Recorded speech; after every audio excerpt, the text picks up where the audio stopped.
ത്രിയേക ദൈവതിരുനാമത്തിന് മഹത്വം ഉണ്ടാകട്ടെ. പ്രിയ ദൈവമക്കളെ, നിങ്ങൾ എന്തുകൊണ്ടാണ് ഒരു ക്രിസ്തു വിശ്വാസിയായിരിക്കുന്നത് അല്ലെങ്കിൽ ക്രിസ്ത്യാനിയായിരിക്കുന്നത്? ഇത് നിരന്തരം ചോദിക്കേണ്ട ഒരു ചോദ്യമാണെന്നാണ് എനിക്ക് തോന്നുന്നത്. പക്ഷേ ഈ ചോദ്യം അങ്ങനെ ചോദിക്കാറില്ല ആരും. എന്തുകൊണ്ടാണ്, എന്ത് കാരണത്താലാണ് നിങ്ങളൊരു ക്രിസ്ത്യാനിയായിരിക്കുന്നത്? ആ ചോദ്യം ഇങ്ങനെ ആഴത്തിൽ ചോദിച്ചാൽ പലരും പറയുന്നത് പല ഉത്തരങ്ങളായിരിക്കും. ഞാനൊരു ക്രിസ്ത്യാനിയായിരിക്കുന്നത് ഇന്ന കാരണം കൊണ്ടാണെന്ന്, ഞാൻ ക്രിസ്ത്യാനിയായിരിക്കുന്നതിൽ അക്കാരണം കൊണ്ട് ഞാൻ അഭിമാനിക്കുന്നു എന്ന് അന്തരാത്മാവിൽ നിന്ന് ഉറക്കെ പറയുവാൻ കഴിവുള്ള എത്ര ആളുകളുണ്ട് നമ്മുടെ സഭയിൽ, നമ്മുടെ വിശ്വാസ സമൂഹത്തിൽ. ഇന്ന് പലരും ക്രിസ്ത്യാനിയായിരിക്കുന്നത് ഒരു ക്രിസ്തീയ കുടുംബത്തിൽ ജനിച്ചു എന്നതുകൊണ്ട് മാത്രമാണ്. ക്രിസ്തീയ കുടുംബത്തിൽ ജനിച്ച് ക്രിസ്തീയ പാരമ്പര്യത്തിൽ വളർത്തപ്പെട്ടതുകൊണ്ട് മാത്രം ക്രിസ്ത്യാനിയായിരിക്കുന്നു നല്ലൊരു ശതമാനം ആളുകളും. ഇനി മറ്റു ചില ചിന്തകൾ എവിടെയെങ്കിലും വെച്ച് അവരുടെ മസ്തിഷ്കത്തിൽ ആരെങ്കിലും തള്ളിക്കയറ്റിയാൽ അവർ ഈ ക്രിസ്തീയ വിശ്വാസം വിട്ട് മറ്റ് പലയിടത്തേക്കും വ്യതിചലിച്ചു പോകുന്നത് കാണുവാനും ഇട വന്നിട്ടുണ്ട്. സൺഡേ സ്കൂളിൽ 10ഉം 12ഉം ക്ലാസ് പഠിക്കുന്നുണ്ട്, മറ്റനേക ധ്യാനയോഗങ്ങളും സുവിശേഷ യോഗങ്ങളും ഒക്കെ നടക്കുന്നുണ്ട്. പക്ഷെ ക്രിസ്ത്യാനിറ്റിയുടെ മർമ്മവും ആഴവും അറിയുന്നതിന്, അത് അറിയിക്കുന്നതിന് ഒരളവ് വരെ നാം പരാജയപ്പെടുന്നുണ്ട്. അത് പറയാതിരിക്കാൻ തരമില്ല. യഥാർത്ഥത്തിൽ ഒരാൾ ക്രിസ്ത്യാനിയായിരിക്കുന്നതിൻ്റെ പിന്നിൽ ഉണ്ടായിരിക്കേണ്ടത് യേശു ക്രിസ്തു എനിക്ക് വേണ്ടി എന്ത് ചെയ്തിരിക്കുന്നു എന്ന ബോധ്യമാണ്. ആ ബോധ്യം ഹൃദയത്തിൽ ആഴത്തിൽ പതിയാത്ത ഒരു വ്യക്തിയുടെ വിശ്വാസ ജീവിതത്തിന് ഉറപ്പുണ്ടാകില്ല. പ്രാതികൂല്യങ്ങൾ ഉണ്ടായാൽ, പോരാട്ടങ്ങൾ ഉണ്ടായാൽ, പ്രലോഭനങ്ങൾ ഉണ്ടായാൽ ക്രിസ്തീയ വിശ്വാസം വിടുവാൻ അവർക്ക് ഇടവരുന്നതിൻ്റെ കാരണം ക്രിസ്തു എനിക്ക് വേണ്ടി എന്ത് ചെയ്തു എന്ന് അവർക്ക് പരിജ്ഞാനമില്ലാത്തത് കൊണ്ടാണ്. ഈ പരിജ്ഞാനത്തിലേക്ക് വളരുക എന്നുള്ളതാണ് നമുക്ക് ആവശ്യം. നമുക്കറിയാം, കർത്താവായി യേശു ക്രിസ്തു കാൽവരി ക്രൂശിൽ എനിക്ക് വേണ്ടി യാഗമായി തീർന്നു എന്നുള്ളത് കൊണ്ടാണ് ഞാൻ രക്ഷിക്കപ്പെട്ടിരിക്കുന്നത്. നീ രക്ഷിക്കപ്പെട്ടു എന്നൊക്കെ ചിലർ ചോദിക്കുമ്പോൾ സുറിയാനി സഭയുടെ മക്കൾക്ക് തപ്പലാണ് ഉത്തരം പറയാൻ. ഓരോ പരിശുദ്ധ കുർബാനയുടെയും സമാപനാശീർവാദത്തിൽ പുരോഹിതൻ ജനത്തെ നോക്കി വിളിക്കുന്നുണ്ട്, രക്ഷിക്കപ്പെട്ടവരെ എന്ന്. പക്ഷെ നമ്മൾക്കിപ്പോഴും സംശയമാണ്, ഞാൻ രക്ഷിക്കപ്പെട്ടുവോ എന്ന്. ഇത് ക്രൂശിലെ യാഗത്താൽ സാധിപ്പിച്ചു തന്നതാണ്. ഞാൻ യേശുക്രിസ്തുവിൽ വിശ്വസിക്കാനുള്ള കാരണം, ക്രിസ്ത്യാനിയായിരിക്കുവാനുള്ള കാരണം, അവൻ എൻ്റെ രോഗം സുഖപ്പെടുത്തുന്നതല്ല, ജീവിത സൗകര്യങ്ങൾ നൽകുന്നതല്ല, മനോഹരമായ വീട് പണിയാൻ സഹായിക്കുന്നതല്ല, എൻ്റെ സാമ്പത്തിക സ്ഥിതി മെച്ചപ്പെടുത്തുന്നത് കൊണ്ടല്ല, രോഗങ്ങൾ വരാതെ താങ്ങുന്നത് കൊണ്ടല്ല, ഭൗതിക സാഹചര്യങ്ങൾ അനുകൂലമാക്കി തരുന്നത് കൊണ്ടല്ല. അല്ല പ്രിയപ്പെട്ടവരെ, കാൽവരി ക്രൂശിലെ പരമയാഗത്താൽ എൻ്റെ കർത്താവും രക്ഷിതാവുമായ പൊന്നു തമ്പുരാൻ എനിക്ക് സാധിപ്പിച്ചു തന്ന ശാശ്വതമായ രക്ഷ എൻ്റെ അന്തരാത്മാവിൽ കൂടുകൂട്ടി ബോധ്യപ്പെട്ടതുകൊണ്ടാണ് ഞാനൊരു വിശ്വാസിയായിരിക്കേണ്ടത്, ക്രിസ്ത്യാനിയായിരിക്കേണ്ടത്. അല്ലാതെ ക്രിസ്ത്യാനിയായിരിക്കുന്നവരാരും പോരാട്ടമുണ്ടായാൽ ക്രൈസ്തവ വിശ്വാസത്തിൽ നിലനിൽക്കില്ല. ക്രൂശിൽ മനുഷ്യന് വേണ്ടി ദൈവം എന്താണ് സാധിപ്പിച്ചു തന്നത്? ദൈവത്തിന് മനുഷ്യനോട് സ്നേഹമുണ്ട് നിശ്ചയം. എന്നാൽ ദൈവസ്നേഹത്തെ അളക്കുവാനുള്ള മാനദണ്ഡം എന്താണ്? ദൈവത്തിന് എന്നോടുള്ള സ്നേഹത്തിൻ്റെ, ദൈവത്തിന് നിന്നോടുള്ള സ്നേഹത്തിൻ്റെ, ദൈവത്തിന് നമ്മോടുള്ള സ്നേഹത്തിൻ്റെ പാരമ്യത ദർശിക്കുന്നത് കാൽവരി ക്രൂശിലാണ്. പീഡാസഹനങ്ങളുടെ ധ്യാനാത്മകമായ അനുഭവത്തിലേക്കാണ്. എൻ്റെ കർത്താവ് ക്രൂശിൽ എനിക്ക് വേണ്ടി എന്ത് സാധിപ്പിച്ചു എന്ന് നെഞ്ചകത്ത് ബോധ്യപ്പെടുവാൻ തക്കവണ്ണം അത് ധ്യാനിക്കേണ്ട നാളുകളാണ്. ശരിക്കും ദൈവസ്നേഹം വെളിപ്പെട്ടത് എൻ്റെ രോഗം എനിക്ക് സുഖപ്പെടുത്തി തന്നപ്പോഴല്ല, രോഗം വരാതെ കാത്തപ്പോഴല്ല, സാമ്പത്തിക സ്ഥിതി മെച്ചപ്പെടുത്തി തന്നപ്പോഴല്ല, വിദേശത്ത് പോകാൻ അവസരം ഒരുക്കിയപ്പോഴല്ല, പലവട്ടം തോറ്റ പരീക്ഷ ജയിപ്പിച്ചപ്പോഴല്ല, വിവാഹം തക്കകാലത്ത് നടത്തിയപ്പോഴല്ല, കാത്തിരുന്ന് പ്രാർത്ഥിച്ചിട്ടൊരു കുഞ്ഞിനെ തന്നതുകൊണ്ടല്ല, അപ്പോഴല്ല. ദൈവസ്നേഹം ശരിക്കും ഒരാളുടെ മേൽ വെളിപ്പെട്ടത് ക്രൂശിലെ യാഗം മൂലം അവൻ സാധിപ്പിച്ചു തന്ന രക്ഷയിലൂടെയാണ്. ഈ മർമ്മം മനസ്സിലാക്കാതെ പോകുന്നവർ ക്രൈസ്തവ ജീവിതത്തെ അലക്ഷ്യമാക്കുന്നവരാണ്. ശുദ്ധമുള്ള യോഹന്നാൻ എഴുതിയ 1-ാം ലേഖനം 4-ാം അധ്യായത്തിലെ 9-10 തിരുവചനങ്ങൾ, ദൈവം തൻ്റെ ഏകജാതനായ പുത്രനെ നാം അവനാൽ ജീവിക്കേണ്ടതിന് ലോകത്തിലേക്ക് അയച്ചു എന്നുള്ളതിനാൽ ദൈവത്തിന് നമ്മോടുള്ള സ്നേഹം പ്രത്യക്ഷമായി. ഹല്ലേലൂയ. വളരെ വ്യക്തമായിട്ടാണ് യോഹന്നാൻ അപ്പോസ്തലൻ ഇത് കുറിച്ചു വയ്ക്കുന്നത്. ദൈവം തൻ്റെ ഏകജാതനായ പുത്രനെ നാം അവനാൽ ജീവിക്കേണ്ടതിന് ലോകത്തിലേക്ക് അയച്ചു എന്നുള്ളതിനാൽ ദൈവത്തിന് നമ്മോടുള്ള സ്നേഹം പ്രത്യക്ഷമായി. നാം ദൈവത്തെ സ്നേഹിച്ചതല്ല. തുടർന്ന് പറയുന്നത് അങ്ങനെയാണ്, നാം ദൈവത്തെ സ്നേഹിച്ചതല്ല, മറിച്ച് അവൻ നമ്മെ സ്നേഹിച്ചു, തൻ്റെ പുത്രനെ നമ്മുടെ പാപങ്ങൾക്കു വേണ്ടി പ്രായശ്ചിത്തമാകുവാൻ അയച്ചത് തന്നെ സാക്ഷാൽ സ്നേഹമാകുന്നു. ഹല്ലേലൂയ. പാപിയായ മനുഷ്യനെ പരിശുദ്ധനാക്കുവാൻ പാപമില്ലാത്ത ദൈവം പാപമില്ലാത്ത പുത്രനെ പാപിക്ക് പകരക്കാരനായി കാൽവരി ക്രൂശിൽ മരിക്കുവാൻ ഏൽപ്പിച്ചു എന്ന് വെച്ചാൽ അതിൻ്റെ അർത്ഥം എന്താണ്? സ്വന്തം പുത്രനേക്കാൾ അധികമായി പാപിയെ സ്നേഹിച്ച ദൈവത്തിൻ്റെ വർണ്ണനാതീതമായ സ്നേഹമാണ് ഞാൻ ദൈവത്തെ അറിയാനും സ്നേഹിക്കാനും ഇടവരുത്തുന്നതെങ്കിൽ എൻ്റെ കർത്താവിൽ നിന്ന് എന്നെ ആർക്കും വേർപെടുത്താൻ കഴിയില്ല. അപ്പോസ്തലനായ പൗലോസ് ചോദിക്കുന്നുണ്ട്, കർത്താവായ യേശുക്രിസ്തുവിൽ നിന്ന് എന്നെ വേർപെടുത്തുന്നതാര്? നഗ്നതയോ പട്ടിണിയോ ആപത്തോ വാളോ ഈ ലോകത്തിലുള്ള ഏതെങ്കിലും മാനദണ്ഡങ്ങളോ പീഡന പരമ്പരകളോ എൻ്റെ കർത്താവിനോടുള്ള സ്നേഹത്തിൽ നിന്ന് എന്നെ വേർപിരിക്കില്ല. കാരണം എൻ്റെ കർത്താവ് എന്നെ സ്നേഹിച്ചത് എപ്രകാരമെന്ന് ഞാൻ ആഴത്തിൽ അറിഞ്ഞിരിക്കയാൽ ആ സ്നേഹത്തെ എനിക്ക് മുറിപ്പെടുത്താനാകില്ലെന്നുള്ളതിനാൽ ലോകത്തിൻ്റെ ഒരു പ്രാതികൂല്യവും കർത്താവിനോടുള്ള സ്നേഹത്തിൽ നിന്ന് എന്നെ അകറ്റില്ലെന്ന് അപ്പോസ്തലൻ പറഞ്ഞത് ക്രൂശിക്കപ്പെട്ട യേശുവിൻ്റെ സ്നേഹമറിഞ്ഞിട്ടാണ്.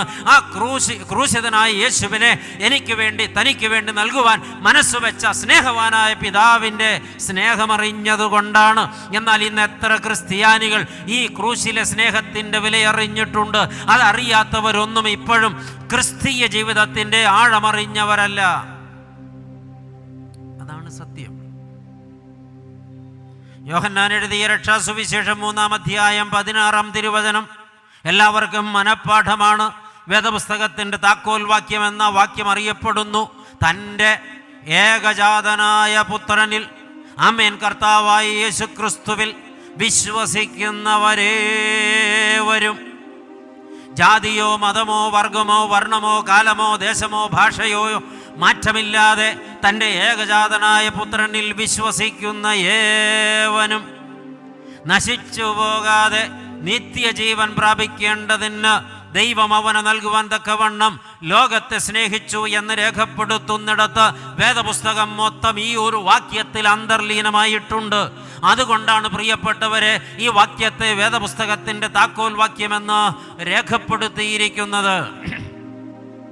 ഇപ്രകാരം മാനവകുലത്തെ സ്നേഹിച്ച ദൈവം യേശുക്രിസ്തുവിൻ്റെ ക്രൂശ് മരണത്തിലൂടെ മാനവകുലത്തിന് സാധിപ്പിച്ചു നൽകിയതെന്ത്? എന്താണ് ക്രൂശിലെ യാഗത്താൽ എനിക്ക് കിട്ടിയത്? എത്ര പേർക്ക് ഇതിന് ഉത്തരമുണ്ട് പ്രിയപ്പെട്ടവരെ? യേശുക്രിസ്തു ക്രൂശിൽ യാഗമായതുകൊണ്ട് എനിക്ക് എന്ത് കിട്ടി? അപ്പോസ്തലനായ വിശുദ്ധ പൗലോസ് എഫെസോസുകാർക്ക് എഴുതിയ ലേഖനം 2-ാം അധ്യായത്തിൽ നിന്ന് 13 മുതൽ 18 വരെ തിരുവചനങ്ങളെ കുറിവാക്യമായി എടുത്തുകൊണ്ട് ഈ വേദഭാഗത്തിലൂടെ, എഫേസ്യ ലേഖനത്തിലൂടെ, ക്രൂശിലെ യാഗത്തിലൂടെ എനിക്കെന്ത് കിട്ടി എന്ന ചോദ്യത്തിൻ്റെ ഉത്തരം പരിശോധിക്കുവാൻ പരിശ്രമിക്കുകയാണ്. ഇപ്രകാരം പരിശോധിക്കുന്നതിലൂടെ ഈ കാര്യങ്ങൾ നമ്മുടെ ജീവിതത്തിൽ അർത്ഥപൂർണമായി യാഥാർത്ഥീകരിക്കപ്പെട്ടിട്ടുണ്ടോ എന്നുകൂടെ പരിശോധിക്കണം. ഇതൊരു സ്വയം വിലയിരുത്തലിൻ്റെ അവസരമാകട്ടെ. ഈ വേദഭാഗം പഠിപ്പിക്കുന്ന ഒന്നാമത്തെ ചിന്ത, ക്രൂശിൽ സാധിപ്പിച്ച ഒന്നാമത്തെ കാര്യം, ദൈവത്തിൽ നിന്ന് വിദൂരസ്ഥരായിരുന്ന നമ്മെ യേശുക്രിസ്തു മുഖാന്തിരം ദൈവത്തിന് സമീപസ്ഥരാക്കി തീർത്തു. എഫെസ്യ ലേഖനം 2-ാം അധ്യായത്തിൻ്റെ 13-ാമത്തെ വാക്യം, പിതാവാം ദൈവത്തിൽ നിന്ന് പാപം മൂലം വിദൂരസ്ഥരായിരുന്ന നമ്മെ യേശുക്രിസ്തുവിൻ്റെ പരമയാഗത്താൽ പിതാവാം ദൈവത്തോട് സമീപസ്ഥരാക്കി തീർത്തു.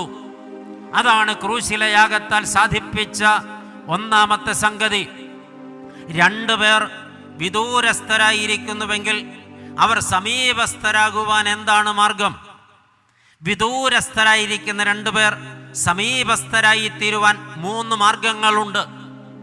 ഒന്നാമത്തെ മാർഗം, ഒന്നാമത്തെയാൾ താൻ ആയിരിക്കുന്ന ഇടത്തു നിന്ന് രണ്ടാമത്തെയാൾ ആയിരിക്കുന്നിടത്തേക്ക് ഇറങ്ങിച്ചെല്ലണം. അതാണ് ഒന്നാമത്തെ സാധ്യത.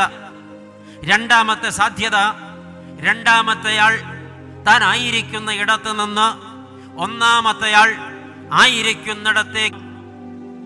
ഇത് രണ്ടുമല്ലെങ്കിൽ മൂന്നാമതൊരു സാധ്യതയുണ്ട്. ഒന്നാമത്തെയാൾ രണ്ടാമത്തെയാൾ ആയിരിക്കുന്നിടത്തേക്ക് ഒരു സ്റ്റെപ്പ് മുന്നോട്ട് വയ്ക്കണം. രണ്ടാമത്തെയാൾ അത് കണ്ടിട്ട് താൻ ആയിരിക്കുന്ന ഇടത്തു നിന്ന് ഒരു സ്റ്റെപ്പ് ആദ്യത്തെയാളുടെ അടുത്തേക്ക് മുന്നോട്ട് വയ്ക്കണം. ആദ്യത്തെയാൾ പിന്നെയും മുന്നോട്ട്, രണ്ടാമത്തെയാൾ പിന്നെയും മുന്നോട്ട്. അങ്ങനെ പല ചുവട് വയ്ക്കുമ്പോൾ 2 പേരും ഒരു സ്ഥലത്ത് വെച്ച് കൂട്ടിമുട്ടും. ഇങ്ങനെ 3 സാധ്യതകളാണ് വിദൂരസ്ഥരായി 2 പേർ സമീപസ്ഥരായി തീരുവാൻ മുന്നിലുള്ളത്.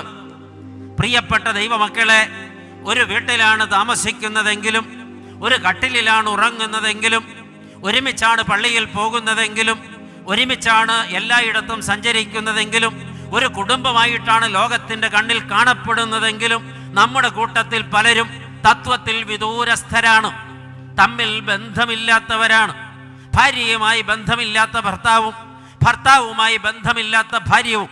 നിയമപ്രകാരം അവർ ഡൈവോഴ്സ് ചെയ്തിട്ടില്ലെങ്കിലും മനസ്സുകൊണ്ടവർ ഡൈവോഴ്സ് ചെയ്തിട്ട് എത്രയോ കാലങ്ങളായി. എന്നിട്ടും എന്തേ നിങ്ങൾ പിരിയാതിരിക്കുന്നതെന്ന് ചോദിച്ചാൽ അവർക്ക് പറയാനൊരു ഉത്തരമുണ്ട്. മക്കളുടെ ഭാവി ഓർത്തിട്ട് ഒരുമിച്ചങ്ങ് പോവുകയാണ്. ഇതൊരു അഡ്ജസ്റ്റ്മെൻ്റാണ്. എന്നോട് പലരും പറഞ്ഞിട്ടുള്ളൊരു പരമാർത്ഥം ഞാനിവിടെ വെളിപ്പെടുത്തി എന്ന് മാത്രമേ ഉള്ളൂ. ഇവിടെ ഇരിക്കുന്ന ആർക്കെങ്കിലുമൊക്കെ ഈ വെളിപ്പെടുത്തൽ പാകമാകുന്നുവെങ്കിൽ എന്നോട് മാപ്പാക്കണം. പ്രിയപ്പെട്ടവരെ, കുടുംബജീവിതത്തിൽ വിദൂരസ്ഥരായിരിക്കുന്ന 2 പേർ, അതുപോലെ തന്നെ കൂടപ്പിറപ്പുകൾ, അത് കുഞ്ഞായിരുന്ന സമയത്ത് എങ്ങനെയാ അവരുടെ വളർച്ച? ഒരു പായിലാണ് ഉറക്കം, ഒരു പുതപ്പാണ് പുതയ്ക്കുന്നത്, അതിനുവേണ്ടി അങ്ങോട്ടും ഇങ്ങോട്ടും വലികൂടും, ഒരു പാത്രത്തിൽ നിന്നാണ് തിന്നുന്നത്, ഒരുമിച്ചാണ് നടക്കുന്നത്. അവർ മുഴുവനും സ്നേഹത്തിലായിരുന്നു. വളർന്നു വലുതായി പടർന്ന് പന്തലിച്ചപ്പോൾ ബന്ധങ്ങൾ ഉലഞ്ഞു പോയിട്ട് ഇന്ന് സഹോദരങ്ങൾ വിദൂരസ്ഥരായി തീർന്നിരിക്കുന്നു. കണ്ടാൽ മിണ്ടുകയില്ല. ജ്യേഷ്ഠനും അനുജനും നേർക്കുനേരെ വരുമ്പോൾ ആരെങ്കിലും ആരോടെങ്കിലും എന്തെങ്കിലും സംസാരിക്കേണ്ടി വന്നെങ്കിലോ എന്ന് വിചാരിച്ച് ഇല്ലാത്ത വഴി ഉണ്ടാക്കി ഒരാൾ വലത്തോട്ടും ഒരാൾ ഇടത്തോട്ടും പോകുന്നത് പലപ്പോഴും സംഭവിക്കുന്ന ഒരു കാര്യമാണ്. പ്രിയപ്പെട്ടവരെ, ഒരിക്കൽ ഒരു മനുഷ്യന് എന്നോടൊരു പിണക്കമുണ്ടായി. അയാൾ ഞാൻ നോക്കുമ്പോൾ ഒരു ദിവസം എൻ്റെ നേരെ വരികയാണ്. മുന്നിൽ വന്നത് പരമാർത്ഥമാണെങ്കിൽ എന്തുണ്ട് വിശേഷമെന്ന് ഞാൻ ചോദിക്കും, പിടിച്ചു നിർത്തും, സംസാരിക്കും. അയാൾക്കതറിയാം. അതുകൊണ്ട് അയാൾ ദൂരെ നിന്ന് എന്നെ കണ്ടിട്ട് തൊട്ടടുത്ത് എങ്ങോട്ടാണ് പോകേണ്ടതെന്ന് നോക്കുമ്പോൾ 2 വശത്തും കയ്യാല പണിതിരിക്കുന്ന ഒരു തൊണ്ടാണ്. ഇയാൾ ഒട്ടും മടിച്ചില്ല, ഒരു കയ്യാല ചാടി വലത്തെ പറമ്പിലേക്ക് കയറിപ്പോയി. പ്രിയപ്പെട്ടവരെ, നേരെ വരാനുള്ള മടി കൊണ്ട്. എന്നാൽ പിന്നത്തേതിൽ ആ മനുഷ്യനെ കണ്ട് അയാളോട് സംസാരിക്കാൻ ഞാൻ തീരുമാനിച്ച് അയാളുടെ വീട്ടിലോളം ചെന്ന് അയാളോട് സംസാരിച്ചത് ഞാൻ ഓർക്കുന്നു. അതാണ് പറഞ്ഞത്, ഒന്നാമത്തെയാൾക്ക് രണ്ടാമത്തെയാളുടെ അടുത്തേക്ക് ചെല്ലാം. അപ്പോൾ ഒരു പ്രശ്നമുണ്ട്. ഒന്നാമത്തെയാൾ രണ്ടാമത്തെയാളുടെ മുമ്പിൽ തോൽക്കുകയാണ്. തോൽവി സമ്മതിച്ചാലല്ലാതെ താഴേക്ക് ഇറങ്ങിച്ചെല്ലാൻ കഴിയില്ല. നമ്മുടെ പ്രശ്നം എന്താണ്? തോൽക്കാൻ മനസ്സില്ല. ഞാൻ പിടിച്ച മുയലിന് കൊമ്പുണ്ട് എന്നുള്ളതാണ്. അത് 1, 2 3 ഉണ്ടെന്നുള്ളതാണ് നമ്മുടെ സ്വതസിദ്ധമായ ശൈലി. പച്ച മലയാളത്തിൽ പറഞ്ഞാൽ തികഞ്ഞ അഹങ്കാരം. അത് കയ്യിലിരിക്കുന്നത് കൊണ്ട് നമുക്ക് താഴേക്ക് ഇറങ്ങാനാകുന്നില്ല. ഇതുവരെ ഈ താഴേക്കിറങ്ങൽ നടന്നിട്ടില്ലെങ്കിൽ അഹങ്കാരിയാണ് നീ. തർക്കമില്ല. നീ മാനസാന്തരപ്പെട്ടിട്ടില്ല. തിരിച്ചറിവുണ്ടാകണം. ഇനി രണ്ടാമത്തെയാൾ ഒന്നാമത്തെയാളുടെ അടുത്തേക്ക് ചെല്ലാൻ ശ്രമിച്ചാലോ, അപ്പോൾ ഈ രണ്ടാമത്തെയാൾ ഒന്നാമത്തെയാളുടെ മുമ്പിൽ തോൽക്കുകയാണ്. തോൽക്കാൻ എനിക്ക് മനസ്സില്ല, ഞാൻ ഒട്ടും താഴാൻ സന്നദ്ധയല്ലെന്ന് ഈ രണ്ടാമത്തെയാൾ പറയുമ്പോൾ അയാളുടെ പ്രശ്നം എന്താ? ആദ്യം പറഞ്ഞത് തന്നെയാണ്, അഹങ്കാരമാണ്. ഞാനെന്ന ഭാവം മാനസാന്തരപ്പെട്ടിട്ടില്ല. പ്രിയപ്പെട്ടവരെ, പിന്നെ മൂന്നാമത്തെ ചാൻസ് എന്താ പറഞ്ഞത്? ഓരോരുത്തരും അല്പം മുന്നോട്ട് നടന്ന് തോൽവി സമ്മതിക്കുക. ഞാൻ അല്പം തോറ്റാൽ, അയാളും അല്പം തോറ്റാൽ, രണ്ടുപേരും പതുക്കെ കോംപ്രമൈസ് മൂഡിലേക്ക് വന്നാൽ തിരുത്തപ്പെടലൊക്കെ സംഭവിക്കും. കുടുംബജീവിതത്തിൽ ഉണ്ടാകുന്ന ഉലച്ചിലുകൾ ഒഴിവാക്കാൻ ഈ മൂന്നാമത്തെ സാധ്യത നിങ്ങൾക്ക് വേണമെങ്കിൽ തല്ലൊന്ന് പരീക്ഷിക്കാവുന്നതാണ്. തമ്മിൽ ഒരു ബന്ധവുമില്ലാതിരിക്കുന്നിടത്ത് ആരെങ്കിലും ഒരാളൊന്ന് മൂളി നോക്കുക. മറ്റേയാൾ പതുക്കെ പ്രതികരിക്കുന്നുണ്ടെങ്കിൽ പതുക്കെയൊന്ന് ചിരിച്ചു നോക്കുക. ചിരിക്കുമ്പോൾ പ്രതികരിക്കുന്നുണ്ടെങ്കിൽ എന്തുണ്ട് എന്നൊന്ന് ചോദിച്ചു നോക്കുക. എന്നിട്ട് പ്രതികരണം വരുന്നുണ്ടെങ്കിൽ പതുക്കെ അടുത്ത് ചെല്ലുക. പരീക്ഷിക്കാവുന്നതാണ്. ക്ലാഷ് ഉണ്ടാക്കിയിട്ട് മധ്യസ്ഥം പറയാൻ എന്നെ വിളിക്കരുത്, വേറെ ജോലിയുണ്ട്. പ്രിയപ്പെട്ട ദൈവമക്കളെ, ഇവിടെ എന്താ സംഭവിച്ചത്? ദൈവവും മനുഷ്യനും തമ്മിലുള്ള ബന്ധത്തിൽ ദൈവം കുറ്റം ചെയ്തിട്ടില്ല. കുറ്റം ചെയ്തത് മനുഷ്യനാണ്. പാപം ചെയ്തത് മനുഷ്യനാണ്. ദൈവത്തെ സംശയിച്ചത് മനുഷ്യനാണ്.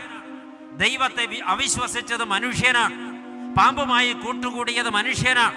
കനി പറിച്ച് തിന്ന് കൽപ്പന ലംഘിച്ചത് മനുഷ്യനാണ്. ദൈവത്തെ മുറിവേൽപ്പിച്ചത്, വേദനിപ്പിച്ചത്, വെല്ലുവിളിച്ചത് മനുഷ്യനാണ്.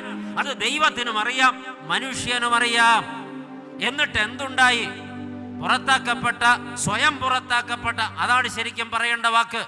ദൈവം പുറത്താക്കി എന്നൊക്കെ നമ്മൾ വേദപുസ്തകത്തിൽ വായിക്കുമ്പോൾ അത് സത്യത്തിൽ ദൈവം കൊടുത്തൊരു സംരക്ഷണമായിരുന്നു. പറഞ്ഞു നിൽക്കാൻ നേരമില്ല, അതുകൊണ്ട് വേഗത്തിൽ പോകട്ടെ. സ്വയം പുറത്താക്കി ദൈവസന്നിധി വിട്ടകന്നു പോയ മനുഷ്യൻ ദൈവത്തെ ഭയപ്പെട്ടു. ദൈവത്തെ അവന് സ്നേഹിക്കാനായില്ല. ദൈവത്തെ എപ്പോഴും അവന് സംശയമാണ്. എന്നാൽ ദൈവമോ മനുഷ്യനെ വെറുത്തില്ല. ദൈവത്തിന് മനുഷ്യനോട് സ്നേഹം മാത്രമേ ഉണ്ടായിരുന്നുള്ളൂ. ഈ ദൈവം എന്ത് ചെയ്തു? അവൻ ആദ്യം എന്നെ തോൽപ്പിച്ചു. മാത്രമല്ല, ഞാൻ ഒന്നുകൂടെ തോറ്റുകൊടുക്കാം, അവനോടുള്ള സ്നേഹത്തെ പ്രതി. ഹല്ലേലൂയ. പാപം ചെയ്ത് ദൈവത്തെ തോൽപ്പിച്ച മനുഷ്യനെ വീണ്ടെടുക്കുവാൻ വേണ്ടി വീണ്ടും തോൽവി സമ്മതിച്ചുകൊണ്ട് തന്റെ ഏകജാതനായ പുത്രനെ പാപിക്ക് പകരം പ്രായശ്ചിത്തയാഗമാകുവാൻ സ്വർഗത്തിൽ നിന്ന് ഭൂമിയിലേക്ക് അയച്ച പിതാവാൻ ദൈവത്തിന്റെ അനന്ത സ്നേഹത്തിന്റെ ആഴമറിഞ്ഞ ആരെങ്കിലും ഉണ്ടെങ്കിൽ കുരിശിന്റെ ചുവട്ടിൽ നിന്ന് പോകാനാകില്ല അവർക്ക്. ക്രൈസ്തവ ജീവിതത്തിന്റെ മർമ്മം ഇങ്ങനെയാണ് മനസ്സിലാക്കേണ്ടത്. വീട് പണിയാൻ സഹായിച്ചത് കൊണ്ടോ, സാമ്പത്തിക ഭദ്രത വരുത്തിയത് കൊണ്ടോ, ചില രോഗങ്ങൾ മാറ്റി തന്നതുകൊണ്ടോ, മക്കളെ തന്നതുകൊണ്ടോ ഞാൻ ദൈവത്തെ സ്നേഹിക്കുന്നു എന്ന് ആരെങ്കിലും പറഞ്ഞാൽ, ക്രിസ്ത്യാനിയായി ജനിച്ചതുകൊണ്ട്, പാരമ്പര്യം അങ്ങനെ ആയതുകൊണ്ട് ഞാൻ ക്രിസ്ത്യാനിയായിരിക്കുന്നുവെന്ന് ആരെങ്കിലും പറഞ്ഞാൽ അതിനകത്ത് യാതൊരു അകക്കാമ്പുമില്ല, കാതലില്ല. ക്രൂശിലെ യാഗത്തിന്റെ വിലയറിയണം. ദൂരസ്ഥരായിരുന്ന നമ്മെ ക്രൂശിലെ യാഗത്താൽ അവൻ സമീപസ്ഥനാക്കി തീർത്തിരിക്കുന്നു. അകൽച്ചയ്ക്ക് കാരണമായവർ പശ്ചാത്തപിച്ച് മടങ്ങി വരണമെന്നുള്ളതാണ് പൊതുവായുള്ള താല്പര്യം.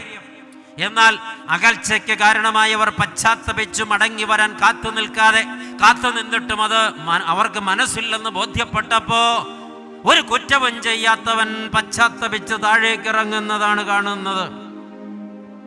ഹല്ലേലൂയ. ദൈവസ്നേഹത്തിന് മുമ്പിൽ നമ്മൾ തോറ്റുപോകും പ്രിയപ്പെട്ടവരെ. ലോകത്തൊരാൾ അമ്പയെ പരാജയപ്പെട്ടു പോകുന്നത് ഇത്തരം സാഹചര്യത്തിൽ വരുമ്പോഴാണ്. ദൈവം നമുക്ക് വേണ്ടി തോൽവി സമ്മതിച്ചവനാണ്. എന്നിട്ടവൻ താഴേക്കിറങ്ങി വന്നവനാണ്. ദൈവം നമുക്ക് പകരം നമ്മുടെ ശിക്ഷ ഏറ്റെടുത്തവനാണ്. എന്തിനാ? വിദൂരസ്ഥരായിരുന്ന നമ്മെ സമീപസ്ഥരാക്കുവാൻ. Hallelujah, hallelujah. ഇതൊക്കെ നേരത്തെ നിങ്ങൾ പറയുമായിരുന്നു. ഈ കോവിഡ് വന്നപ്പോൾ ഹല്ലേലൂയ പോലും നിങ്ങൾ മറന്നുപോയി. അയ്യോ കഷ്ടം. ശത്രുവാമെന്നെ പുത്രനാക്കുവാൻ പുത്രനെ കുരിശിലേൽപ്പിച്ചു. ആമേൻ. ശത്രുവാമെന്നെ പുത്രനാക്കുവാൻ തൻ പുത്രനെ കുരിശിലേൽപ്പിച്ചു. പുത്രത്വം നൽകി എത്ര സൗഭാഗ്യം. സ്തോത്രഗീതം പാടി സ്തുതിക്കും. ആമേൻ. പുത്രത്വം നൽകി എത്ര സൗഭാഗ്യം. സ്തോത്രഗീതം പാടി സ്തുതിക്കും. ദൈവത്തിന് സ്തോത്രം. പ്രിയ ദൈവമക്കളെ, ദൈവമായ കർത്താവ് പാപിയായ മനുഷ്യനെ പരിത്രാണം ചെയ്യുവാൻ പരാജയം സമ്മതിച്ച്, തോൽവി സമ്മതിച്ച് താഴേക്ക് ഇറങ്ങി വന്ന് കുരിശിലയാകത്താൽ വീണ്ടെടുത്ത് ദൂരസ്ഥരായിരുന്ന നമ്മെ സമീപസ്ഥരാക്കി തീർത്തു. എന്നിട്ടിപ്പോൾ നാം ദൈവത്തിന് സമീപസ്ഥരാണോ? നാം ഇപ്പോൾ ദൈവത്തിന് സമീപസ്ഥരാണോ? ദൈവത്തോട് കൂടെ നടക്കുന്നവരാണോ? ദൈവ ഇഷ്ടം ചെയ്യുന്നവരാണോ? ദൈവത്തിൻ്റെ സ്നേഹിതരാണോ? ആണോ പ്രിയപ്പെട്ടവരെ? ഇത്തരം ചോദ്യങ്ങൾക്ക് ഇന്ന് രാത്രി ദൈവത്തിന് അനുകൂലമായി ഉത്തരം പറയാൻ നമുക്കാകുന്നില്ലെങ്കിൽ സത്യമായിട്ടും നാം ക്രൈസ്തവ ജീവിതത്തിൽ പരാജയപ്പെട്ടിരിക്കുന്നു. സത്യമായിട്ടും നാം ക്രൈസ്തവ ജീവിതത്തിൽ പരാജയപ്പെട്ടിരിക്കുന്നു. തിരുത്തപ്പെടേണ്ടതുണ്ട്. യേശുക്രിസ്തുവിനെ സകലത്തിലും മാതൃകയാക്കുന്നവരെന്ന നിലയിൽ നമ്മുടെ കുടുംബ ജീവിതങ്ങളിലും സഭാജീവിതത്തിലും സാമൂഹിക ജീവിതത്തിലും അകൽച്ചകളെ അടുപ്പങ്ങളാക്കുവാൻ, തോറ്റുകൊണ്ട് ജയിക്കുവാൻ, താഴേക്കൊന്ന് ഇറങ്ങിച്ചെല്ലുവാൻ, തോറ്റുപോകാതെ തന്നെ പരാജയപ്പെടുന്നവരെ വിജയികളാക്കുവാൻ മനസ്സ് വന്നിട്ടുണ്ടോ? അകലങ്ങളെ അടുപ്പിക്കുവാൻ കഴിയാത്തവർക്ക് ക്രിസ്തു എന്നും വിദൂരസ്ഥനാണ്, ദൈവം എന്നും വിദൂരസ്ഥനാണ്. എന്നിൽ നിന്ന് അകന്നിരിക്കുന്ന ഒരാളെ എന്നിലേക്ക് അടുപ്പിക്കുവാൻ വേണ്ടി ഞാൻ താഴേക്ക് ഇറങ്ങി തോൽവി സമ്മതിച്ച് അയാളുടെ അരികിലേക്ക് ചെന്ന് അയാളെ എന്നോട് അടുപ്പിച്ച് നിർത്തിയെങ്കിൽ സത്യത്തിൽ ജയിച്ചത് ഞാനാണ്. ഹല്ലേലൂയ. അന്തിമ വിശകലനത്തിൽ പാപിയെ പരിത്രാണം ചെയ്യുവാൻ, ക്രൂശിൽ യാഗമാകുവാൻ തൻ്റെ ഏകജാതനായ പുത്രനെ സ്വർഗത്തിൽ നിന്ന് അയച്ച പിതാവാൻ ദൈവം തന്നെയാണ് ജയശാലിയായവൻ. ആമേൻ. നമ്മൾ ദൈവത്തിന് കീഴടങ്ങണം. ക്രൂശിലെ പരമയാഗത്താൽ എന്താണ് നമുക്ക് സാധിപ്പിച്ചു കിട്ടിയത്? ഒന്നാമത്തെ ഉത്തരം പറഞ്ഞു, ദൂരസ്ഥരായിരുന്ന നമ്മെ അവൻ സമീപസ്ഥനാക്കി തീർത്തു. രണ്ടാമത്തെ കാര്യം, വേർപാടിന്റെ നടുച്ചുവർ ഇടിച്ചു കളഞ്ഞ് ഇരുപക്ഷത്തെയും ക്രിസ്തുവിൽ ഒന്നാക്കി തീർത്തു.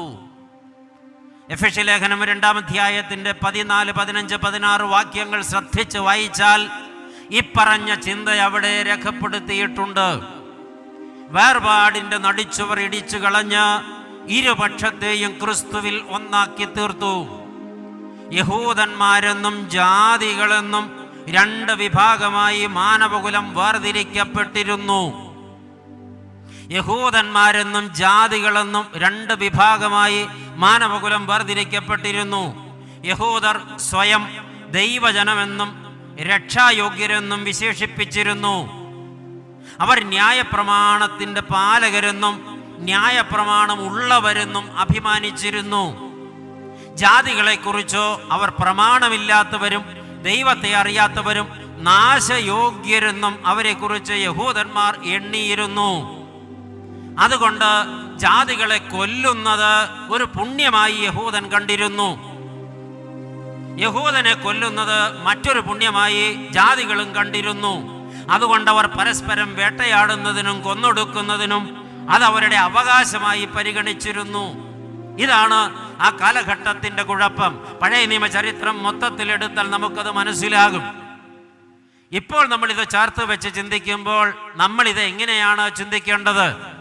ക്രിസ്ത്യാനി എന്നും പുറജാതി എന്നും ഉള്ള വേർതിരിവിന്റെ നടുച്ചുവർ ഇപ്പോൾ നമുക്കിടയിൽ നിലനിൽക്കുന്നുണ്ടല്ലോ. യേശു ക്രിസ്തു ക്രൂശിൽ യാഗമായി തീർന്നത് ക്രിസ്ത്യാനികൾക്ക് വേണ്ടി മാത്രമോ? അഖില ലോകത്തുമുള്ള സകല പാപിയുടെയും പാപപരിഹാരത്തിനും പ്രായശ്ചിത്തത്തിനും വേണ്ടി ജാതി മതവർഗ വർണ്ണ ഭേദമന്യേ സകലരെയും പരിത്രാണം ചെയ്ത് പരദീസയുടെ പരമാനന്ദത്തിൽ ഇരുത്തുവാൻ വേണ്ടി പിതാവാൻ ദൈവം വിഭാവനം ചെയ്ത അതിശ്രേഷ്ഠ പദ്ധതിയുടെ നിവർത്തീകരണമാണ് പുത്രന്റെ കുരിശുമരണത്തിൽ സാധിപ്പിച്ചതെങ്കിൽ വേലിക്കെട്ടുകളെല്ലാം തകരണം. പക്ഷേ ഇവിടെ ഇപ്പോഴും വേലിക്കെട്ടുകൾ ഉണ്ടല്ലോ. യേശുക്രിസ്തു എന്താണ് ചെയ്തത്? തൻ്റെ ക്രൂശിലെ യാഗത്താൽ യഹൂദനും ജാതികളും തമ്മിലുണ്ടായിരുന്ന അകൽച്ചയുടെ വേർപാടിന്റെ നടുച്ചുവർ ഇടിച്ചു കളഞ്ഞു. അവർക്കിടയിൽ ഉണ്ടായിരുന്ന ശത്രുത്വം ഇല്ലാതെയാക്കി യഹൂദനെയും ജാതികളെയും യേശുക്രിസ്തുവിൽ ഒന്നാക്കി തീർത്തു. വാക്യം 16. ഹല്ലേലൂയ. ക്രിസ്തുവിൽ ചേർക്കപ്പെട്ടവൻ യഹൂദനെന്നില്ല, യവനെന്നില്ല, പുറജാതിക്കാരനെന്നില്ല, സ്വജാതിക്കാരനെന്നില്ല, എല്ലാവരും ക്രിസ്തു യേശുവിൽ ഒന്നത്രേ എന്ന് യേശുവിൻ്റെ കുരിശിലെ യാഗത്താൽ അവൻ വിളംബരം ചെയ്തു. ക്രിസ്തുവിലായി തീർന്നവർ, ക്രിസ്തുവിനെ ധരിച്ചവരും, ഏക ശരീരവും ഏക ആത്മാവും പ്രാപിച്ചവരും, ശത്രുത്വം മറന്നവരും, ഒരേ അപ്പത്തിൻ്റെ അംശികളും ഒരേപോലെ അവകാശികളുമാകുന്നു. Hallelujah, hallelujah, hallelujah. പരിശുദ്ധ സുറിയാനി സഭ പിതാക്കന്മാരുടെ പഠിപ്പിക്കൽ അനുസരിച്ച് അപ്പോസ്തോലിക കാലം മുതൽ ഒരപ്പമാണ് മുറിച്ച് സകല വിശ്വാസികൾക്കും പകുത്തു കൊടുക്കുന്നത്. ഒറ്റ ഒരപ്പം, യേശുക്രിസ്തു എന്ന ഏകന്റെ ശരീരമാണ് മുറിക്കപ്പെടുന്നത്. Hallelujah, hallelujah. ഈ അപ്പം മുറിച്ച് പങ്കിട്ട് കൊടുക്കുമ്പോൾ നിറം നോക്കിയോ, വർഗം നോക്കിയോ, ജാതി നോക്കിയോ, ജാതി എന്ന അച്ഛൻ ഉദ്ദേശിച്ചത് പുറജാതികളെ കുറിച്ച് പരിശുദ്ധ കുർബാന അവർക്ക് കൊടുക്കുന്നു എന്ന അർത്ഥത്തിലല്ല. വേർതിരിവ് നോക്കിയോ ഒന്നുമല്ല നമ്മളിത് ചെയ്യുന്നത്. ഒരേ അപ്പത്തിന്റെ അവകാശികൾ, ക്രിസ്തുവിൽ ഒന്നാക്കി ചേർക്കപ്പെട്ടവർക്ക് ഒരു കൂട്ടായ്മ, ഒരാരാധന, ഒരപ്പത്തിന്റെ പങ്കാളിത്തം, ഒരേ സ്വർഗത്തിലെ ഓഹരി, ഒരേ പുത്രത്വത്തിന്റെ അവകാശം. ഇതാണ് വിശ്വാസത്തിന്റെ കാഴ്ചപ്പാട്. ഈ ക്രിസ്തുവിനെ ധരിച്ചവരായ നമുക്ക് ജാതികളുമായി ഒരു നടുച്ചുവർ ഇന്നും നിലനിൽക്കുന്നുവോ? ജാതികളെന്ന് ഇവിടെ വിവക്ഷിച്ചത് അവർണ ക്രിസ്ത്യാനികളെ കുറിച്ചാണ്. പ്രിയപ്പെട്ടവരെ, ക്രിസ്തീയ സഭയ്ക്കുള്ളിൽ ഇന്നും നിലനിൽക്കുന്ന വർണ്ണവിവേചനവും വർഗവിവേചനവും പരിശോധിക്കപ്പെടേണ്ടതാണ്. സഭയുടെ ചരിത്രമൊക്കെ പരിശോധിക്കുമ്പോൾ പൂർവകാലത്ത് കുറെ പുലയർ ക്രിസ്തു മതം സ്വീകരിച്ചപ്പോൾ പുലയരെ സാധാരണ ക്രിസ്ത്യാനികളുടെ, വിശ്വാസികളുടെ, ആഢ്യത്വമുള്ള ക്രിസ്ത്യാനികളുടെ പള്ളിയിൽ കൂടെ നിർത്തി ആരാധിപ്പിക്കാൻ പറ്റാത്തത് കൊണ്ട് പുലയർക്ക് വേണ്ടി പുലപ്പള്ളി വെച്ച പാരമ്പര്യമില്ലേ നമുക്ക്? പറയരായ ആളുകൾ ക്രിസ്തു മതം സ്വീകരിച്ചപ്പോൾ അവരെ കൂടെ നിർത്തി ആരാധിപ്പിക്കാനായിട്ട് മനസ്സില്ലാത്തത് കൊണ്ട് പറയർക്ക് വേണ്ടി പറപ്പള്ളി വെച്ച പാരമ്പര്യമില്ലേ ഇവിടെ? എന്നാൽ ഇന്ന് എന്താണ് അവസ്ഥ? പ്രിയപ്പെട്ടവരെ, ഈ സഭയിൽ ആദിവാസികൾക്കിടയിൽ സുവിശേഷ വേല ചെയ്യുന്ന ഒരു ആത്മീയ സംഘടനയുടെ പ്രവർത്തനം മുഖാന്തിരം യേശുക്രിസ്തുവിന്റെ ക്രൂശിലെ സ്നേഹം തിരിച്ചറിഞ്ഞിട്ട് 26 വിശ്വാസികൾ ഒരുമിച്ച് മാമോദീസ സ്വീകരിക്കാൻ തയ്യാറായി വന്നു. വർഷങ്ങൾക്ക് മുമ്പാണ്. ഏതാണ്ട് എനിക്ക് തോന്നുന്നത് 17, 18, 20 വർഷങ്ങൾക്ക് മുമ്പാണ്. ഈ 26 പേരെ മാമോദീസ മുക്കി സഭയിൽ ചേർക്കണമെന്ന് അവർ സ്വമനസാൽ ആവശ്യപ്പെട്ട് അവരതിനു വേണ്ടി എല്ലാ സമർപ്പണവും ചെയ്തിരിക്കുകയാണ്. നമ്മുടെ സഭയിലെ എണ്ണം പറഞ്ഞ പല പള്ളികളിലും ഈ ആവശ്യം ഉന്നയിച്ച് ചെന്നപ്പോൾ പാരിഷ് കമ്മിറ്റി കൂടി അവർ എടുത്ത തീരുമാനം പറഞ്ഞു കേൾപ്പിച്ചത് ലജ്ജാകരമായിട്ട് എനിക്ക് തോന്നുന്നു. അണ്ടനെയും അടകോടനെയും തെണ്ടിയെയും തെമ്മാടിയെയും മാമോദീസ മുക്കാനുള്ളതല്ല ഞങ്ങളുടെ പള്ളിയിലെ മാമോദീസ തൊട്ടി. ഇത് ഞങ്ങളുടെ പാരമ്പര്യത്തിൽ ജനിച്ച മക്കളെ മുക്കാനുള്ളതാണ്. സ്വർഗം അവർക്ക് പ്രത്യേകം കാണുമോ? ഈ ചോദ്യത്തിന് ഉത്തരം പറയണം. ദൈവമക്കളെ, 6-7 പള്ളിയിൽ നിന്ന് ആളുകൾ പുറംതിരിഞ്ഞു നിന്നപ്പോൾ അന്ന് ആ പ്രസ്ഥാനത്തിന്റെ പ്രസിഡന്റായിരുന്ന മലബാറിന്റെ കാലം ചെയ്ത മെത്രാപ്പോലീത്ത തിരുമേനി പറഞ്ഞു, അവരെയും കൊണ്ട് ഇങ്ങ് വരിക. ഒരു ടൂറിസ്റ്റ് ബസ്സിൽ ഞാനും പോയിരുന്നു. പ്രിയപ്പെട്ടവർ, 26 പേരെ സുൽത്താൻ ബത്തേരി വിശുദ്ധ മർത്തമറിയം പള്ളിയുടെ മാമോദീസ തൊട്ടിയിൽ മാമോദീസ മുക്കി. അന്ന് 8 പേരെ ഞാൻ ഈ കൈ കൊണ്ട് മാമോദീസ മുക്കി. ദൈവമക്കളെ, ഇത് പറയുമ്പോൾ തെല്ല് വേദനയും അല്പം ലജ്ജയും തോന്നുന്നുണ്ട്. ഇപ്പോഴും വർഗവിവേചനവും വർണ്ണവിവേചനവും നമുക്കിടയിൽ നിലനിൽക്കുന്നുവെങ്കിൽ പ്രിയപ്പെട്ടവരെ, വേർപാടിന്റെ നടിച്ചുവർ ഇടിച്ച് ഇരുപക്ഷത്തെയും ക്രിസ്തുവിൽ ഒന്നാക്കി തീർത്ത യേശു ക്രിസ്തുവിന്റെ ആ രക്ഷാപദ്ധതി നമുക്കിടയിൽ എന്തേ നടപ്പിലാകാത്തത്? നമ്മൾ എന്ത് ആഢ്യത്വമാണ്, എന്ത് പാരമ്പര്യമാണ് ഇവിടെ അവകാശപ്പെടുന്നത്? വരുന്നവരെ ക്രിസ്തുവിൽ ഒന്നാക്കി ചേർത്ത് നിർത്താൻ നമുക്കാകുന്നില്ലെങ്കിൽ നമ്മുടെ ക്രിസ്ത്യാനിറ്റി ഇപ്പോഴും വില കുറഞ്ഞതായി നിലനിൽക്കുന്നില്ലേ? പള്ളികളിലെയും സഭകളിലെയും മുഖ്യധാരകളിലേക്ക് പരിഗണിക്കപ്പെടുന്നതിന് വിദ്യാസമ്പന്നരും സംസ്കാര സമ്പന്നരുമായിരുന്നിട്ടും അധകൃത ക്രിസ്ത്യാനികളെന്ന ഒറ്റ കാരണം കൊണ്ട് പല യോഗ്യന്മാരെയും പുറന്തള്ളുന്ന കാഴ്ച സൂക്ഷിച്ചു നോക്കിയാൽ നമുക്ക് കാണാൻ കഴിയും. ഈ ഉച്ചനീചത്വം എല്ലാ ഇടങ്ങളിലും നടമാടിക്കൊണ്ടിരിക്കുകയാണ്. നിറത്തിന്റെ പേരിലും പാരമ്പര്യത്തിന്റെ പേരിലും ഈ വർഗവിവേചനം പലയിടങ്ങളിലും ആത്മീയ നേതൃത്വങ്ങളിലും വരെ കണ്ടെത്താൻ കഴിയും. യേശുക്രിസ്തു ക്രൂശിലെ യാഗത്താൽ സാധിപ്പിച്ച രക്ഷ സകലർക്കുമുള്ളതാകയാൽ ആ സന്ദേശം സകലരും എത്തിക്കുന്നതിൽ നാം പരാജയപ്പെട്ടുകൂടാ. പരാജയപ്പെടുന്നെങ്കിൽ അത് ഇത്തരം മനോഭാവത്തിന്റെ കുഴപ്പമാണ്. അടുത്തു വരുന്നവരെ ചേർത്ത് നിർത്തേണ്ടതിന് പകരം അകറ്റി നിർത്തി വർണ്ണവിവേചനത്തിന്റെ ഭാവം നമ്മിൽ നിന്ന് പുറപ്പെടുന്നുവെങ്കിൽ നാം ക്രിസ്തുവിനെ കണ്ടവരല്ല, ക്രൂശിലെ യാഗത്തിന്റെ വിലയറിഞ്ഞവരല്ല, ക്രിസ്ത്യാനിറ്റിയിൽ പരാജയപ്പെട്ടു പോയവരാണ്. എന്തുകൊണ്ടാണ് എണ്ണം പറഞ്ഞ് ഒത്തിരി പേർ ക്രിസ്ത്യാനികളാകാതെ പോയത്? എനിക്ക് തോന്നുന്നത് വിശുദ്ധ ബൈബിൾ ആഴത്തിൽ പഠിച്ച ഒരാളായിരുന്നു മഹാത്മാഗാന്ധി. അദ്ദേഹം നിശ്ചയമായും ക്രിസ്ത്യാനി ആകേണ്ട ഒരാളാണ്. പക്ഷെ കുരിശുമാല കഴുത്തിൽ കെട്ടിയ സായിപ്പിന്റെ നികൃഷ്ടവും നീതികെട്ടതുമായ പെരുമാറ്റ രീതികളെ കണ്ട് മനസ്സുമടുത്തു പോയിട്ട് ഇതാണ് ക്രിസ്ത്യാനിയുടെ ജീവിതമെങ്കിൽ എനിക്ക് അങ്ങനെ ക്രിസ്തു മതത്തിൽ ചേരണ്ട എന്ന് സ്വയം തീരുമാനിച്ചു അദ്ദേഹം അത് പറഞ്ഞിട്ടുമുണ്ട്. ഇതുപോലെ മറ്റെത്ര മഹാന്മാർ. 10-25 കൊല്ലം മുമ്പ് ഒരു വലിയ നോമ്പുകാലം, 40-ാം വെള്ളിയാഴ്ചയാണെന്നൊക്കെയാണ് എനിക്ക് തോന്നുന്നത്. കണ്ണാടിയിൽ നോക്കിയപ്പോൾ എനിക്ക് തന്നെ ഒരു പ്രയാസം തോന്നി. അന്ന് എൻ്റെ തല നിറച്ചും മുടിയുള്ള കാലമാണ്. സായിബാബ മോഡലാണ്. തൊപ്പിയൊന്നും തലയിൽ ഇരിക്കത്തില്ല. തൊപ്പിയ തലയിൽ പാകമാകുന്നില്ല, മുകളിൽ വെച്ചിരിക്കുക. ചെറിയൊരു ആട്ടം തട്ടിയാൽ പറന്നു പോകും. അപ്പം മൊത്തത്തിൽ കുളിയൊക്കെ കഴിഞ്ഞ് വന്ന് നിന്നപ്പോൾ എനിക്ക് തോന്നി ഇതൊക്കെ ഒന്ന് വെട്ടി ഒതുക്കാം. നേരെ ബാർബർ ഷോപ്പിലോട്ട് ചെന്നു. തലമുടി വെട്ടിക്കൊണ്ടിരുന്ന ആ മനുഷ്യൻ തിരിഞ്ഞൊന്ന് നോക്കിയിട്ട് എന്നോട് ചോദിച്ചു, അച്ഛാ എന്താ വന്നേ? ഞാൻ പറഞ്ഞു ഇതൊക്കെ ഒന്ന് ഒതുക്കി തരണം. ആ മനുഷ്യൻ എന്നോടൊരു ചോദ്യം ചോദിച്ചു, അച്ഛാ ഇന്ന് 40-ാം വെള്ളിയാഴ്ചയല്ലേ? 10 ദിവസം കഴിഞ്ഞാൽ നോമ്പ് വീടില്ലേ? വ്രതകാലത്ത് ക്ഷൗരം ചെയ്യേണ്ടതില്ല എന്നൊരു പാരമ്പര്യം നമുക്കില്ലേ? ആ 10 ദിവസം കൂടെ കഴിഞ്ഞിട്ട് ഇതങ്ങ് ചെയ്താൽ പോരെ? ഞാൻ ഞെട്ടിപ്പോയി. ബാർബറാണ് ഈ ചോദ്യം ചോദിക്കുന്നത്.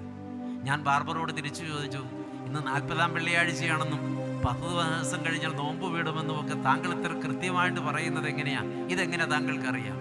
അപ്പോഴാ മനുഷ്യൻ എന്നോട് പറഞ്ഞു, അച്ഛാ നോമ്പ് ആരംഭിച്ചിട്ട് ഇന്ന് 40 ദിവസവും നിങ്ങൾ വീട്ടിൽ പള്ളിയിൽ പ്രാർത്ഥിക്കുന്ന യാമപ്രാർത്ഥനകൾ എടുത്തു വെച്ച് 7 നേരവും കുമ്പിട്ട് നമസ്കരിക്കുന്ന ഒരു വിശ്വാസിയാണ് ഞാൻ.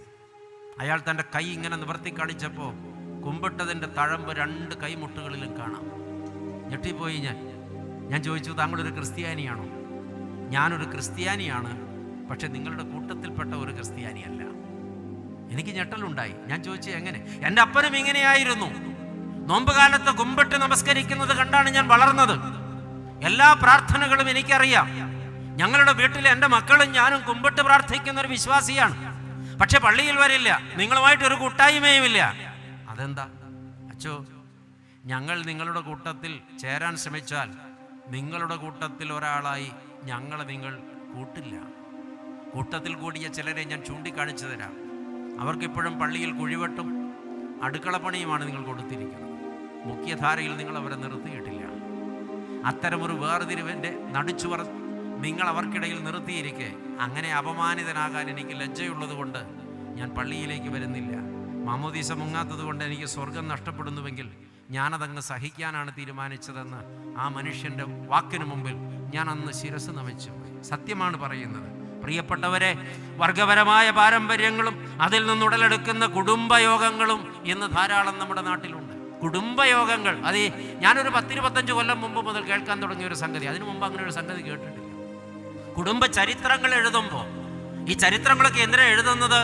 ഞങ്ങൾ സിറിയൻ കുടിയേറ്റത്തിൻ്റെ കാലം മുതലുള്ള പാരമ്പര്യത്തിൽപ്പെട്ട പ്യൂവർ ബ്ലഡിൽപ്പെട്ടവരാണെന്ന് ഒന്ന് അടയാളപ്പെടുത്താനുള്ള അഹങ്കാരത്തിൻ്റെ സാധ്യതയാണ് ആ ചരിത്രം എഴുതുന്നത്. പ്രിയപ്പെട്ടവരെ, ഇതെന്തിനാണ്?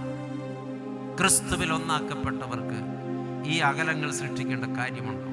ഈ ആഡംബരത്തിൻ്റെ വർത്തമാനങ്ങൾ പറയേണ്ട കാര്യമുണ്ടോ? ഇങ്ങനെ നിഗളിക്കേണ്ട കാര്യമുണ്ടോ? യഥാർത്ഥത്തിൽ ക്രിസ്തുവിനെ പ്രാപിച്ചവർക്ക് മനസ്സിനകത്ത് മതിലുകൾ ഉണ്ടാകില്ല. യഥാർത്ഥത്തിൽ ക്രിസ്തുവിനെ പ്രാപിച്ചവർക്ക് മനസ്സിനകത്ത് മതിലുകൾ ഉണ്ടാകില്ല. മനസ്സിനകത്ത് മതിലുകളില്ലെങ്കിൽ ജീവിതത്തിലും മതിലുകൾ ഉണ്ടാകില്ല. കൊലോസ്യ ലേഖനം 3-ാം അധ്യായത്തിൻ്റെ 10-11 വാക്യങ്ങളൊന്ന് വായിക്കേണ്ടതാണ്. പ്രിയപ്പെട്ടവരെ, കർത്താവ് നടുച്ചുവർ ഇടിച്ച് ഇരുപക്ഷത്തെയും ക്രിസ്തുവിൽ ഒന്നാക്കി തീർത്തു. ഹല്ലേലൂയ. സമയം തീരുകയാണ്. ഇനി ചുരുങ്ങിയ സമയമേ ഉള്ളൂ. 3-ാമത് യേശുക്രിസ്തു ക്രൂശിൽ എന്താണ് സാധിപ്പിച്ചു തന്നത്? ന്യായപ്രമാണത്തെ നീക്കി പകരം സ്നേഹപ്രമാണത്തെ സ്ഥാപിച്ചു. ഹല്ലേലൂയ. ക്രൂശിലെ യാഗത്തിൽ യേശു ന്യായപ്രമാണത്തെ നീക്കി പകരം സ്നേഹപ്രമാണത്തെ സ്ഥാപിച്ചു. എഫേസ്യ ലേഖനം 2-ാം അധ്യായം 14-ാം വാക്യം. ന്യായപ്രമാണത്തിൻ്റെ പ്രത്യേകത അത് ആചരിക്കുന്നവൻ സ്വന്തം പ്രവൃത്തിയാൽ രക്ഷ കണ്ടെത്തണമെന്നുള്ളതാണ്. ഇത് പ്രമാണിച്ച് പാലിച്ച് രക്ഷ കണ്ടെത്തണം എന്നുള്ളതാണ്. എന്നാലോ ആർക്കും കൃത്യമായി അത് പാലിക്കാൻ കഴിയുകയില്ലതാനും. എന്താ കാരണം? 10 കൽപ്പനകളാണ് പിതാവാൻ ദൈവം മോശയ്ക്ക് നൽകിയത്. യഹൂദ നേതാക്കന്മാരും ശാസ്ത്രീയ പരീശന്മാരും കുത്തിയിരുന്ന് വ്യാഖ്യാനിച്ച് 613 അനുവാദക നിഷേധങ്ങളുള്ള എടുത്താൽ പൊങ്ങാത്തൊരു വലിയ നിയമസംഹിതയായി ന്യായപ്രമാണത്തെ വിപുലപ്പെടുത്തി. എന്നിട്ടത് ജനത്തിൻ്റെ മേൽ കെട്ടിവെച്ചു. യേശു പറയുന്നുണ്ട് വിമർശനാത്മകമായി, നിങ്ങളോ കടക്കുന്നില്ല, കടക്കുന്നവരെ കൂടെ കടക്കാൻ സമ്മതിക്കുന്നില്ല. നിങ്ങൾ ഭാരമേറിയ ചുമടുകൾ അവരുടെ തലയിൽ കെട്ടിവെക്കുന്നു, ഒരു ചെറുവിരൽ കൊണ്ടുപോലും നിങ്ങളത് താങ്ങിക്കൊടുക്കുന്നില്ല. ഈ ചുമട് എന്തിൻ്റെ ചുമടാണ്? ന്യായപ്രമാണത്തിൻ്റെ ചുമട്. ഈ ന്യായപ്രമാണത്തിൻ്റെ പ്രത്യേകത കേൾക്കുക. 10 കൽപ്പനകൾ ഉള്ളതിൽ 9 കൃത്യമായി ഒരാൾ പാലിച്ചു. ഒരു കൽപ്പന ലംഘിച്ചാൽ 10 ലംഘിച്ചതിന് തുല്യമായി. 9 ഭംഗിയായി ചെയ്തതിൻ്റെ പുണ്യമൊന്നും ഈ 10ാമത്തെ കൽപ്പന ലംഘിച്ചവന് കിട്ടില്ല. അതുകൊണ്ടാണ് പ്രവൃത്തി മൂലം രക്ഷപ്പെടാൻ കഴിയില്ല എന്നൊരവസ്ഥ വന്നത്. 100 കണ്ണികളുള്ള ഒരു ചങ്ങല, അതിൽ ഒരു കണ്ണി പൊട്ടിയാൽ ചങ്ങല പൊട്ടി എന്നാണ് പറയുക. ചങ്ങലയുടെ കണ്ണി പൊട്ടി എന്നാരും പറയില്ല. ഇതുപോലെയാണ് കൽപ്പനകളുടെ ആചരണവും. അതുകൊണ്ട് തന്നെ ന്യായപ്രമാണത്തിന്റെ ആചരണത്താൽ ആർക്കും രക്ഷ പ്രാപിപ്പാൻ കഴിയുമായിരുന്നില്ല. എന്നാൽ മനുഷ്യന് പാലിപ്പാൻ കഴിയാത്ത ന്യായപ്രമാണം മനുഷ്യനു വേണ്ടി ന്യായപ്രമാണമായവൻ പാലിച്ചു. ഹല്ലേലൂയ. മനസ്സിലാക്കാൻ ഇത്ര ബുദ്ധിമുട്ട് തോന്നും. മനുഷ്യന് പാലിക്കാൻ കഴിയാത്ത ന്യായപ്രമാണം മനുഷ്യനു വേണ്ടി ന്യായപ്രമാണമായവൻ പാലിച്ച് സകല പ്രമാണവും തികച്ച ക്രൂശിൽ യാഗമായി. യേശുക്രിസ്തുവാണ് യഥാർത്ഥ ന്യായപ്രമാണം. അവൻ തന്നെയാണ് ന്യായപ്രമാണത്തെ പാലിച്ച് നിവൃത്തിയാക്കിയത്. അവൻ തന്നെയാണ് പരിത്രാതാവായി മാറിയത്. പഴയ നിയമം പരിശോധിക്കുമ്പോൾ പുറപ്പാട് പുസ്തകം 32-ാം അധ്യായത്തിന്റെ 15-16 വാക്യങ്ങൾ. മോശയോട് ദൈവം പറഞ്ഞു, സീനായി മലമുകളിൽ കയറി വരിക, ഞാൻ നിനക്ക് കൽപ്പനകൾ ഉണ്ടാക്കി എഴുതി തരാം.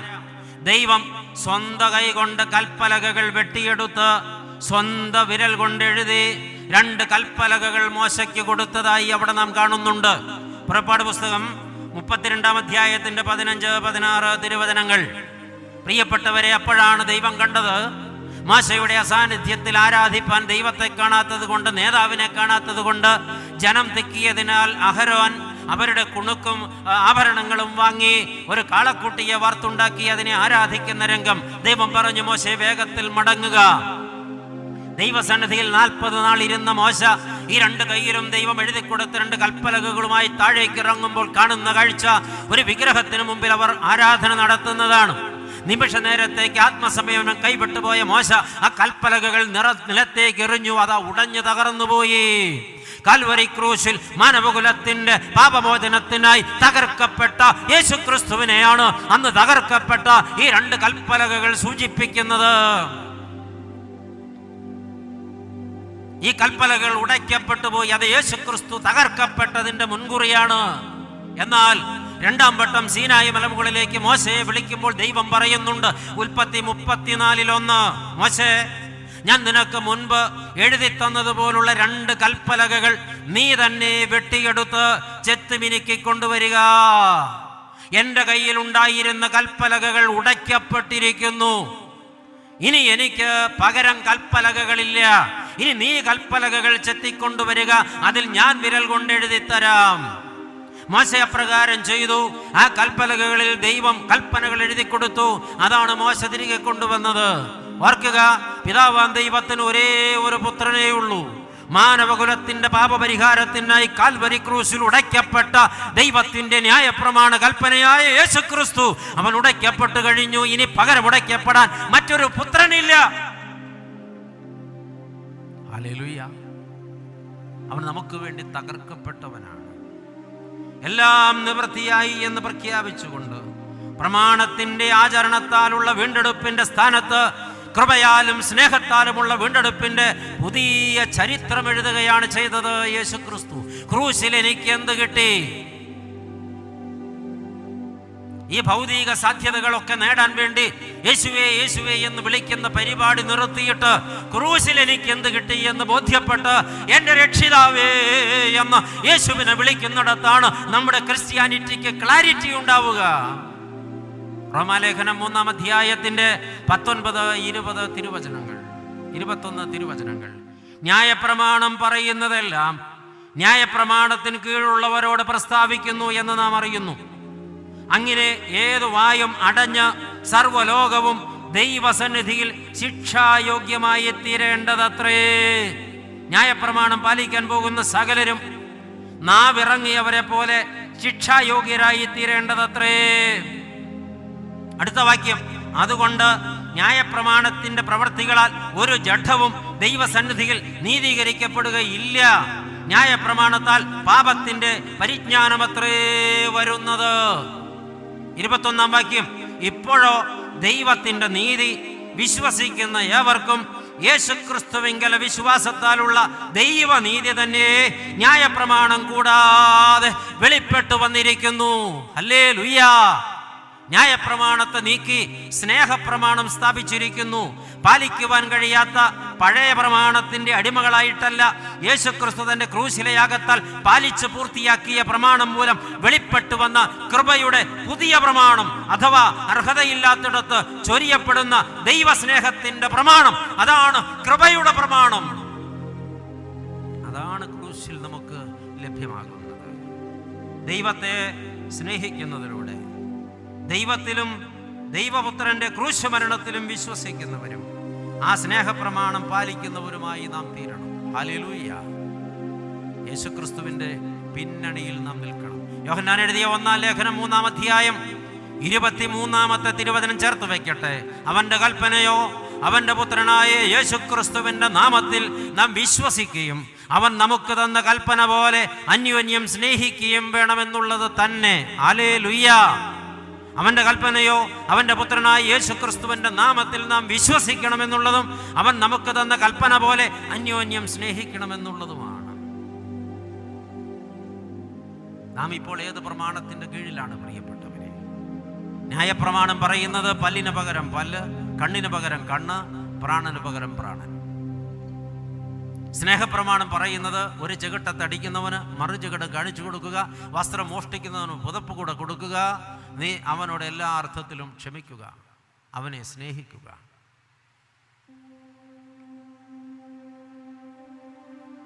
ഏഴ് വീതം 70 വട്ടം ക്ഷമിക്കുക. നമ്മൾ ഏത് പ്രമാണത്തിന്റെ കീഴിലാണിപ്പോൾ? ക്രിസ്ത്യാനിയാണ്, പക്ഷെ ഇപ്പോഴും ന്യായപ്രമാണത്തിന്റെ അടിമകളാണ്. ഈ കഴിഞ്ഞ ജാനുവരി മാസത്തിൽ മണ്ണൂർ പള്ളിയിൽ അച്ഛൻ പ്രസംഗിച്ചു. പ്രസംഗം കഴിഞ്ഞ് പിറ്റേന്ന് പ്രഭാതത്തിൽ അവിടെ നിന്നൊരു സ്നേഹിതൻ വിളിച്ചു പറഞ്ഞു, പ്രസംഗത്തിനുണ്ടായിരുന്ന ഒരമ്മയെ പ്രസംഗാനന്തരം പള്ളിയിൽ വന്ന് ബൈക്കിൽ കയറ്റി വീട്ടിൽ കൊണ്ടുപോയി അമ്മ വിളമ്പിക്കൊടുത്ത് ചോറുണ്ണാൻ ഉരുട്ടിക്കൊണ്ടിരിക്കുമ്പോൾ ഒരു ഫോൺ വന്നു മകന്. അവനെ വിളിച്ച് പുറത്തേക്ക് ഇറക്കി കൊണ്ടുപോയി അവനെ റോഡരികിലിട്ട് കുത്തിക്കൊന്നു. സ്നേഹപ്രമാണമല്ല, ന്യായപ്രമാണമാണ്. ദൈവമക്കളെ, ന്യായപ്രമാണത്തെ നീക്കിയ കർത്താവിനെ പ്രാപിച്ചവർ വീണ്ടും ന്യായപ്രമാണത്തിന് കീഴിൽ വസിക്കുന്നത് എന്തുമാത്രം പകയും എന്തുമാത്രം വൈരവും എന്തുമാത്രം വെറുപ്പുമാണ് ഇന്ന് ക്രിസ്ത്യാനി വെച്ച് പുലർത്തിക്കൊണ്ടിരിക്കുന്നത്. കുടിപ്പക തീർക്കാൻ ദൈവാലയങ്ങളെപ്പോലും വേദികളാക്കുന്നവർ നാം ക്രിസ്തുവിന്റെ പേരിലോ ഇതൊക്കെ ചെയ്യുന്നത്. ന്യായപ്രമാണം അതിൻ്റെ പ്രത്യേകത ഇങ്ങനെയാണ്. ന്യായപ്രമാണത്തിന്റെ കീഴിലുള്ളവർ കൊല്ലാൻ മടിയില്ലാത്തവരാണ്. സ്നേഹപ്രമാണത്തിന്റെ കീഴിലുള്ളവർ കൊല്ലപ്പെടുവാൻ മടിയില്ലാത്തവരാണ്. ന്യായപ്രമാണത്തിന്റെ കീഴിലുള്ളവർ വേട്ടക്കാരാണ്. സ്നേഹപ്രമാണത്തിന്റെ കീഴിലുള്ളവർ വേട്ടയാടപ്പെടുന്നവരാണ്. ന്യായപ്രമാണത്തിന്റെ കീഴിലുള്ളവർ വെറുക്കുന്നവരാണ്. സ്നേഹപ്രമാണത്തിന്റെ കീഴിലുള്ളവർ ശത്രുക്കളെയും സ്നേഹിക്കുന്നവരാണ്.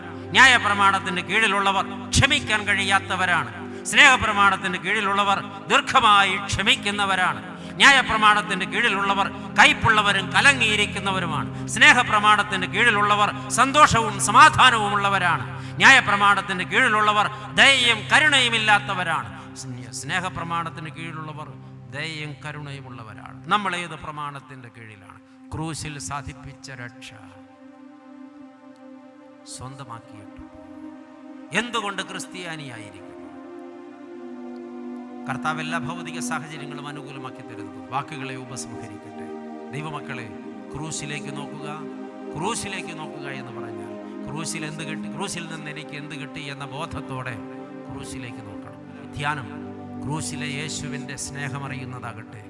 ക്രൂശിൽ യേശുവിനെ നമുക്ക് വേണ്ടി യാഗമാകുവാൻ തന്ന പിതാവാൻ ദൈവത്തിൻ്റെ സ്നേഹമറിയുന്നതാകട്ടെ. ദൂരസ്ഥരായിരുന്ന നമ്മെ സമീപസ്ഥരാക്കി തീർത്ത ദൈവത്തിൻ്റെ സ്നേഹമറിയുന്ന അനുഭവമാകട്ടെ. അതോടൊപ്പം തന്നെ പ്രിയപ്പെട്ടവരെ, വേർപാടിന് നടിച്ചുപറിടിച്ച് ഇരുപക്ഷത്തെയും ഒന്നാക്കിയ ദൈവത്തിൻ്റെ സ്നേഹമറിഞ്ഞ പ്രകാരം പെരുമാറുന്നതാകട്ടെ. ന്യായപ്രമാണത്തെ നീക്കി സ്നേഹപ്രമാണം സ്ഥാപിച്ച ദൈവത്തിൻ്റെ സ്നേഹത്തിൽ കീഴടങ്ങുന്നവരാകട്ടെ.